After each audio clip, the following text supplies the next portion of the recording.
Tapi biar ada sedikit hadis yang kita boleh hafal, insya-Allah.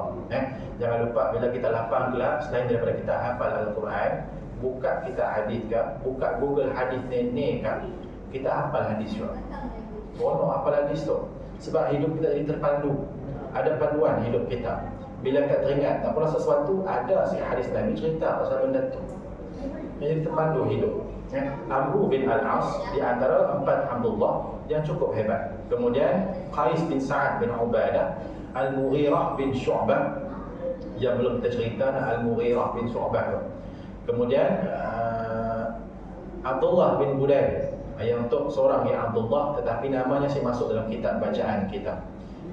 Qais bin Sa'ad cerdiknya sampai disebutkan kalau ada kalangan bangsa Arab yang cerdik zaman berlaku perpecahan kalangan para sahabat, di antara yang cerdiknya Qais bin Sa'ad. Punya hebat. Kita cerdik-cerdik kita, orang kampung sebut si nama kita. Di antara orang Lampir yang cerdik ialah sekian-sekian. Ada nama kita masuk. Cerdik-cerdik kita di sekolah tu, nama sebut dengan Jimmy. Mesti sebut. Belum berapa nak cerdik lah. Orang-orang cerdik tu biasa nama disebut, orang-orang hebat dan seumpamanya. Aku disebut juga pelajar bermasalah. Cerdik di tempat lain. Allahu Akbar, mujur itu jadi orang lah. Tapi ada keadaan tadi sampai disebutkan oleh bangsa Arab betapa Qais bin Sa'ad tu cerdas dan luar biasa. Nya strategis, mahir menyusun strategi. Apa bentuk perkara yang perlu kepada strategi, suruhnya pola, insya-Allah berjaya. Strategi bisnes, kalau kita suruhnya pola, nescaya berjayalah bisnesnya. Strategi perang, suruhnya susun strategi, insya-Allah berjayalah perangnya. Strategi pasukan bola sepak, insya-Allah berjayalah bola sepaknya. Strategi badminton, Goh Zifei, Nur Izzuddin lawan Sohibul Fikri dengan siapa? Malana. Bukan, Sohibul Fikri dengan Martin. Nak semi final nak. Macam yang keadaan. Kalau tak semuanya susun strategi, nescaya akan berjaya. Yang sangat-sangat hebat pada strategi.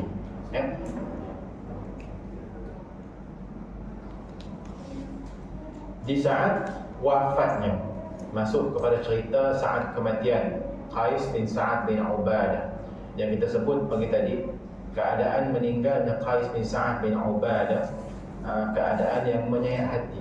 Yang bukanlah mayatnya hancur ke apa sih, tetapi yang mati kerana dibunuh. Zaman dulu, hatta zaman sekarang kalau kita tengok, dengki-dengki sikit sampai level bunuh lah kena tu. Kena tu kes bunuh. Kalau kita dengar kes bunuh kena tu, kita rasa wow sana. Pun zaman 90-an dengar kes bunuh, terkejut dengan kes bunuh lah. Kes bunuh siapa yang dibunuh Munafik di Kat 18 kan? Zaman dulu kes bunuh tu dengar seram sejuk, nak keluar rumah takut. Zaman tu dengar kes bunuh, ada lagi mati. Biasa dah. Sebab hari-hari berlaku pembunuhan. Suami bunuh isteri ada, isteri bunuh suami ada, bapa bunuh anak ada, cucu bunuh datuk ada, macam-macam bentuk bunuh ada. Ibu baru bersalin bunuh baby pun ada. Ada sikit kes di China ke apa, di China di negara mata sepet lah. Saya ingat negara ni, bukan Malaysia lah, Malaysia tu sepet juga tapi bukan semua. Kalau kata dekat belah Nun, saya ingat China. Mak yang baru beranak, anak normal keluar lagi, apa ni pulahnya kat karung, dicekiknya baby. Kita tengok Allah Akbar, cekik baby. Mau cekik bapak baby si aku. Untuk baby dicekik, yang bersih suci fitrah, tetapi dibunuhnya baby. Pasal apa? Yang simuk ada anak. Dia macam tu cerita, simuk ada anak. Tetapi kau simpan dalam perut 9 bulan. Dah lahir mesti mahu pergi dengan orang. Ramai manusia yang mau anak tu, kau lahir anak kau dibunuh. Kita baca berita bunuh baby tu pun dah rasa biasa dah. Sebab banyak gila baby mati dibunuh dah. Berterbangan dalam syurga dah baby tu semua. Ya bukan baby nak mati dalam kandungan ke apa, bukan kubur apa, bukan. Macam cerita kawan kami seorang, salam takziah kepada beliau dan keluarga. Sampai ke sudah tu bininya belum pulih sepenuhnya. Bininya beranak hari Ahad, hari Selasa Allah ambil balik babynya. Babynya meninggal. Sebab kalau dengar cerita, satu riwayat cerita baby yang meninggal sebab kuning. Satu riwayat cerita baby yang meninggal sebab apa? Kasih ingat. Allah pinjamkan macam ni aja baby. Bukan baby dok meninggal macam ni. Baby nak dibunuh pun sekian bersepah dah. Kita dengar berita si takut dah. Berita pembunuhan. Zaman para sahabat ketika berlaku perpecahan satu ketika, bila mana Ali dan Muawiyah saling berperang sesama sendiri, para sahabat Nabi yang jumlah mereka puluhan ribu berpecah kepada dua kumpulan. Kharis bin Sa'ad sentiasa menyokong belah Ali, yang sentiasa bersama belah Sayyidina Ali. Sebab apa? Yang pegang teguh Ali itu antara sahabat Nabi yang diangkat sebagai khalifah. Muawiyah angkat khalifah juga, khalifah kelima selepas Ali. Tetapi yang dahulu dilantik adalah Ali. Dan Qais bin Sa'ad memandang tinggi sumbangan Sayyidina Ali kepada perkembangan Islam. Yang tahu kisah ketika Ali tidur di katil.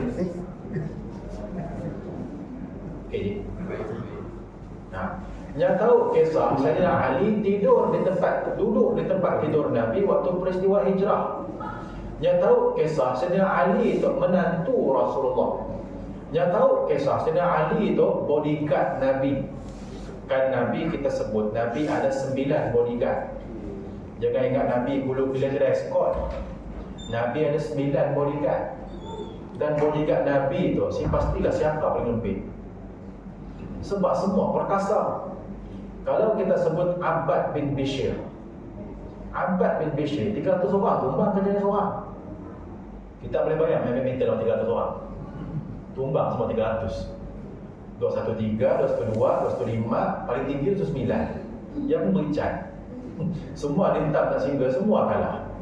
Agak-agak macam ni stamina Abbad bin Bishr.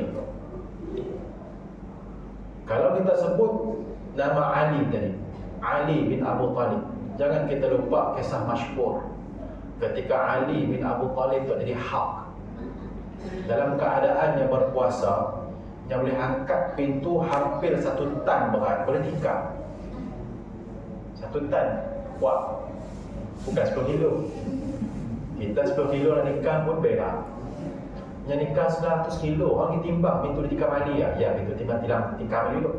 Orang ditimbang 100 kilo kan. Yang boleh angkat, boleh tikam 900 kilo. Kalau kita sebut lagi, siapa lagi bodyguard Nabi? Sa'ad bin Abi Waqqas. Sa'ad bin Abi Waqqas, jangan ceritalah Sa'ad tu berani macam ni. Luar biasa punya berani.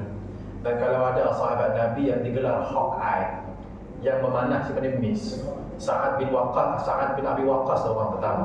Sebab apa? Panahannya sentiasa tepat. Siapa yang nginci lama-lama ni dia ingin panah lambe tu ni. Ingin panah lambe tu nginci punya lama, 3 minit nginci. Sudah kena mesti. Sa'ad bin Abi Waqqas nginci sampai lama, tengok akan lepas, kena cun.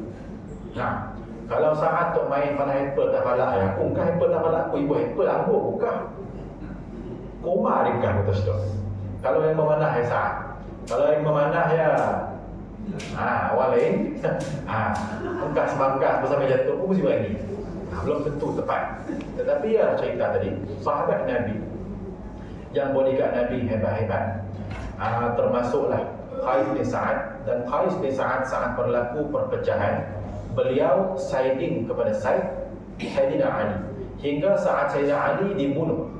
Ali bin Abu Talib mati dibunuh, digantikan oleh anaknya Hasan bin Ali. Hasan bin Ali pun Qais bin Sa'ad taat kepada Hasan, setia kepada Hasan. Yang pergi jumpa Hasan, Hasan bin Ali, yang pun mengaku kesetiaannya kepada Hasan bin Ali. Dan Qais bin Sa'ad tu saat-saat kematiannya, beliau diutuskan oleh anak kepada Sayyidina Ali untuk pergi ke satu perang, memimpin 12,000 tentera. Yang jadi panglima kepada 12,000 tentera. Ketua kampung Nambe tu 4,000 dipimpin Nambe tu. Sampai 12,000. Sampai Penghulu tu sampai 12,000. Sampai yang nama Qais bin Sa'ad tu, 12,000 dipimpin. Dan semua tunduk taat patuh kepadanya. Kita rasa macam ni pengaruhnya tu. Yang kita berjalan belakang kita 3 orang pun dah sedia berjalan, McGregor dah. Berjalan 3 orang je belakang. Yang tu berjalan 12,000 belakang. Dan 12,000 tu si seorang pun bengking dengannya. Kita rasa macam ni pengaruhnya tu. Kita rasa macam ni panglima, tapi orang tunduk dengannya. Jumpa tunduk. Si berani nak kelakar banyak. Sebab apa? Hebatnya luar biasa. Tetapi dia takdirkan Allah Subhanahu wa taala. Bagaimana hebatnya manusia, cukup masa hebat tersebut Allah akan tarik semula. Begitulah kisahnya Qais bin Sa'ad ketika diutuskan oleh Saidina Hasan bin Ali untuk pergi memimpin satu pasukan tentera pergi berperang.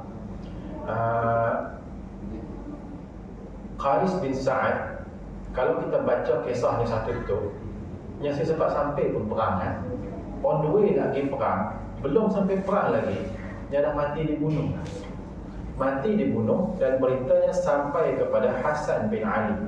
Cerita Qais bin Sa'ad tu sangat-sangat luar biasa. Macam ni patuhnya kepada Ali bin Abu Talib dan anaknya Hasan bin Ali sangat luar biasa. Satu ketika Qais bin Sa'ad diangkat sebagai gubernur di Mesir.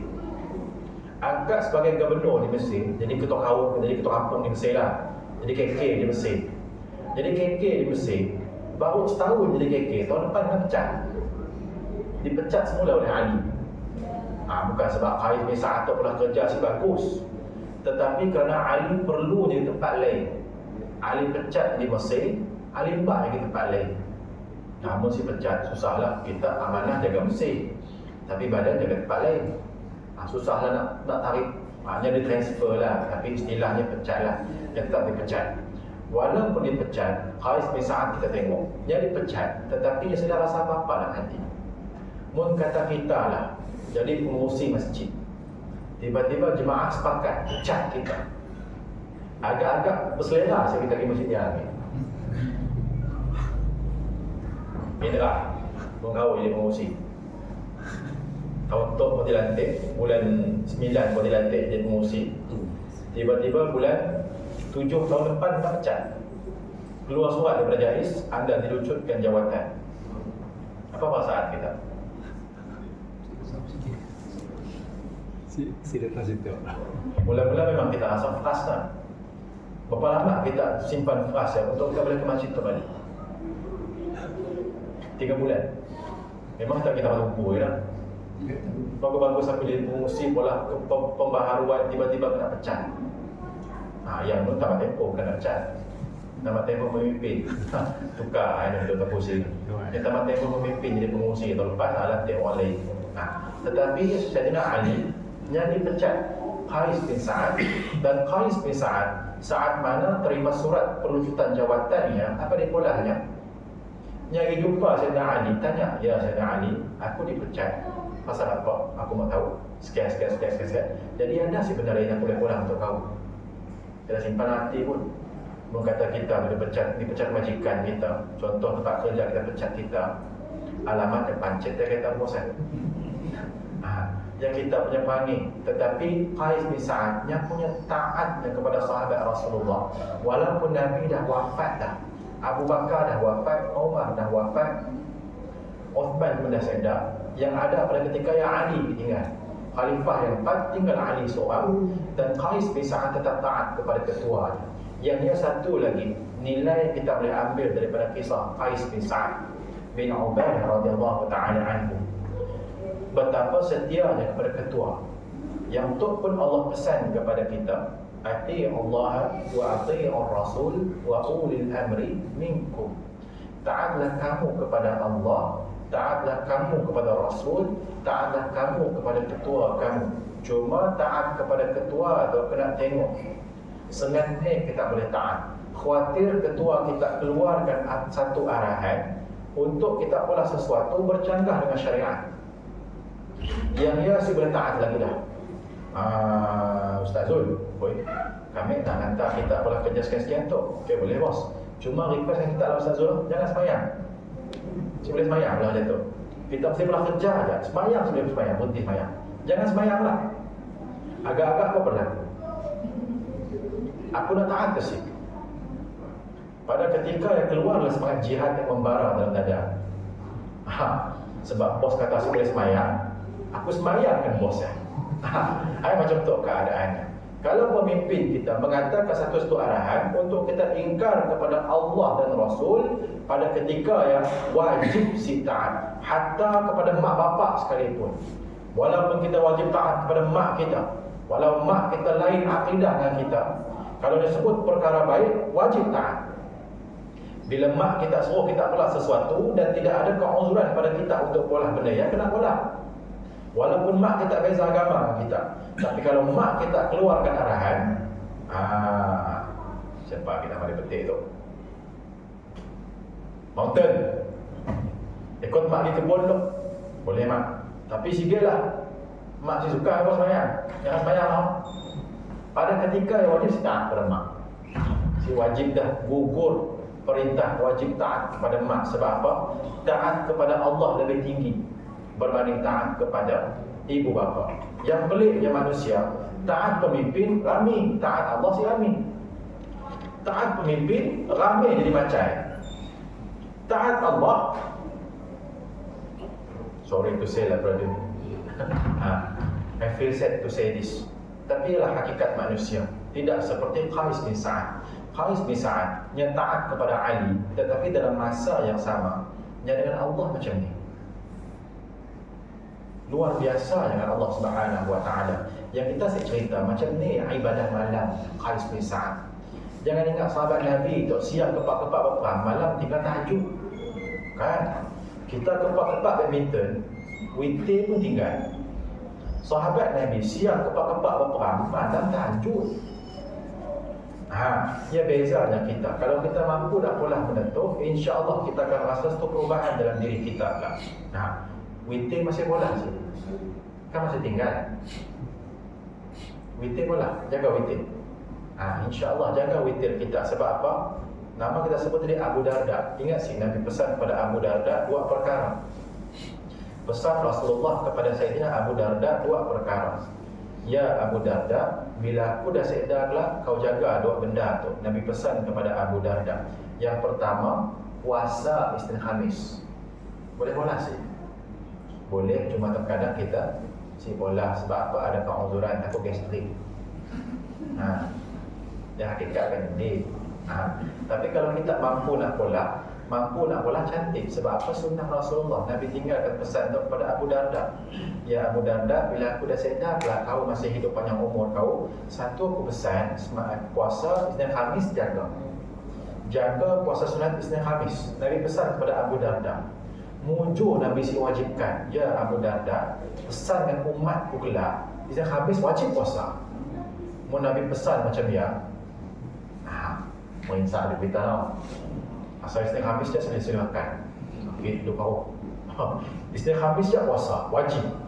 Nasib Nabi si wajibkan aja. Punya ihsannya Nabi dengan kita. Nabi si kata wajib. Satu lagi witir. Nabi pesan kepada Abu Darda. Yang kedua Abu Darda, witir jangan tinggal. Jangan tinggal sampai sunat witir. Nabi pesan kepada Abu Darda. Untuk kita, nasib witir untuk sunat tarafnya. Kalau witir untuk wajib, bersusun kita surah akal lah.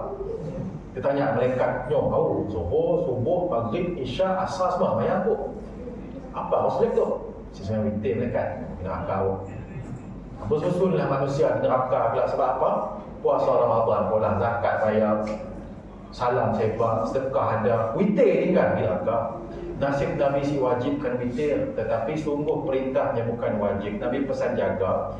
Erti kata adalah hikmah daripada witir yang kita pola. Qais bin Sa'ad tu agak-agak witir jaga sih. Luar biasa. Sebab apa? Qais bin Sa'ad usia mudanya, walau badannya tinggi, besar sadu, dihantar oleh bapaknya kepada Rasulullah untuk jadi asisten. Nabi nak kes lepas, yang sarung selepas Nabi. Nabi dah masuk rumah, dia buka pintu rumah Nabi. Nabi nak tidur, ada kalanya kemas tempat tidur Nabi. Nabi nak berjalan pakai kuda, dia akan siapkan kuda Nabi. Jadi kalau Nabi yang ibadah malam, agak-agak ikut sih. Anas bin Malik jadi khadam Rasulullah. Apa di pola Nabi, semua di polanya. cuma nyasid habis je. Boleh ikut sit. Nabi sembahyang malamnya, rakaat pertama Baqarah, Ali Imran, An-Nisa, Maidah, An'am. Baru rokok. Aku try baca Ar-Rahman sampai habis kat Isyak aku baca. Rakaat pertama Ar-Rahman habis 70 lebih ayat dah. Rakaat kedua pendek sikit lah. Rakaat kedua baca pendek sikit. Al-Buruj, Al-Ghashiyah lah pendek sikit.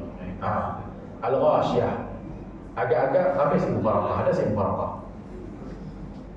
Kalau baca Ar-Rahman sampai habis rakaat pertama, Ustaz Zul try malam tu. Ingat Ar-Rahman rukuk dah. Fabi ayyi ala'i rabbikuma tukadziban. Bismillahirrahmanirrahim. Yang sambung surah lagi. Ada-ada yang belakang tu macam ni keadaan semayang ni. Mun pun kami try Isyak tu baca surah pendek je lah. Suhufi Ibrahim wa Musa. Ya. Bismillahirrahmanirrahim. Baca surah lain lagi. Habis surah lain, sambung surah lain lagi. Agak-agak rahasia kita ya, surah ringkas. Anas bin Malik yang pernah nak tiru corak sembahyang Nabi malam hari, tetapi silakan. Nabi sembahyang sampai bengkak kaki. Aisyah tanya, ya Rasulullah, kau tu jangan syurga dah. Pasal apa? Kalau sembahyang bengkak kaki tu? Apa jawaban Nabi? Salahkah aku menjadi hamba yang bersyukur? Afala akunu abdan syakura. Salahkah aku menjadi hamba yang bersyukur? Kita cerita kita bak syukur ada, tetapi witir jangan kasih. Saya mau cerita bak tahajud tu lah. Tahajud tu biasanya jarang berlaku, terkejut selalu. Tahajud terkadang memang miss, terkejut jarang nak miss. Tidur malam hari butuh. Terkejut selalu. Tahajud payah untuk kita. Kalau tahajud dah payah, witir sebelum tidur kelak, lekat Isyak, ba'diyah kalau pulang di rumah pula. Ba'diyah Isyak pun, kalau si pola punya bukanlah wajib tapi syariat lah. Cuma kalau kita nak pulang di rumah pun boleh, di masjid pun boleh. Terpulang kita nak pulang kat sini.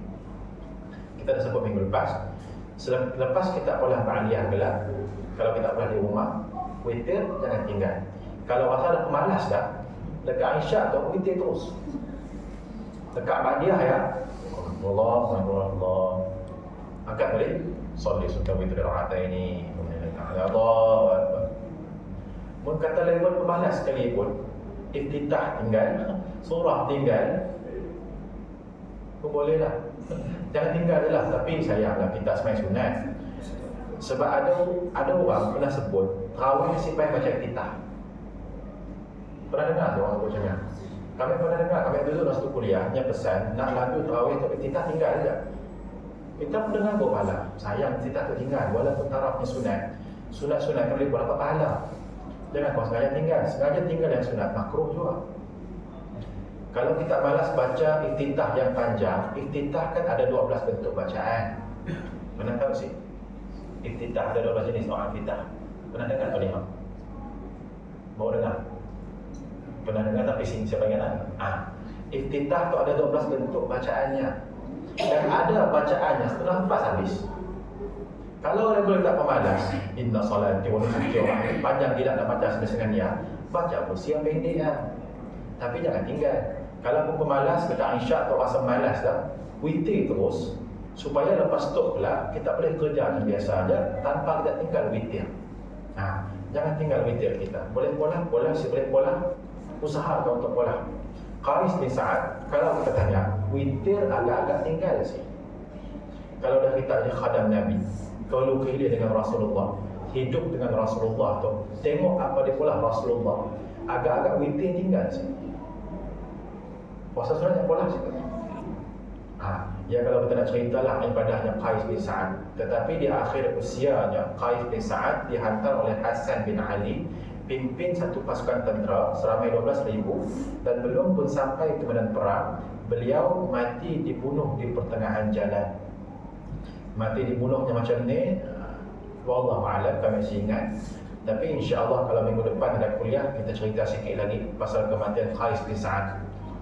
bagaimana beliau mati dibunuh dan seumpamanya. Dan itulah bicara kita untuk hari itu, kisah seorang sahabat Nabi daripada kalangan bangsa Khazraj di Madinah yang namanya Qais bin Sa'ad bin Ubadah. Satu sifatnya, beliau seorang yang cerdas dan cergas, kemudian seorang yang dermawan. Dermawannya luar biasa. Kalau yang menderma, kaya orang. Kita menderma kepada fakir miskin, sampai sudah miskin juga. Menyentuh derma kepada fakir miskin dia jadi T20. Sebab apa? Dermanya bukan sikit-sikit. Luar biasa punya derma, sampai miskin jadi kaya. Kemudian Qais bin Sa'ad bin Ubadah, seorang yang badan tinggi, tegak, besar, perkasa, panglima perang punya badan.